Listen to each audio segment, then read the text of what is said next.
জনপ্রিয় content creator Nuruzzaman কাফির গ্রামের বাড়িতে উদ্দেশ্যপ্রণোদিতভাবে আগুন দেওয়ার অভিযোগ করেছেন তার বাবা। মঙ্গলবার রাত 1টার দিকে পটুয়াখালীর কলাপাড়া উপজেলার রজপাড়া গ্রামে এ ঘটনা ঘটে। এ সময় কাফির বাড়ির ভেতরে বাবা মা সহ পরিবারের 6 জন সদস্য ছিল। কাফির বাবা জানান, হঠাৎই ঘরের চালে ছড়িয়ে পড়ে আগুন। বাইরে থেকে দরজা বন্ধ থাকায় অনেক চেষ্টার পর অক্ষত অবস্থায় বের হন তারা। খবর পেয়ে কলাপাড়া ফায়ার সার্ভিসের একটি টিম ঘটনাস্থলে পৌঁছে প্রায় 2 ঘন্টার চেষ্টায় আগুন নিয়ন্ত্রণে আনে। আগুনে নগদ টাকা ও স্বর্ণালংকার সহ প্রায় 50 লক্ষ টাকার ক্ষয়ক্ষতি হয়েছে বলে জানিয়েছে কাফির পরিবার। উদ্দেশ্যপ্রণোদিতভাবে কে আগুন দেওয়ার অভিযোগ ঘটনা তদন্তের দাবি কাফির পরিবারের। রাত তো 1:30টার দিকে আনুমানিক আমি 12:15 12:30 সজাগ।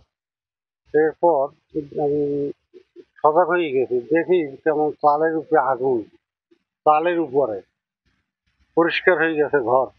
ওইটা দেখছেই দরজাটা খোলার চেষ্টা করছি। 2টা দরজা, ছোট একটা বড় একটা।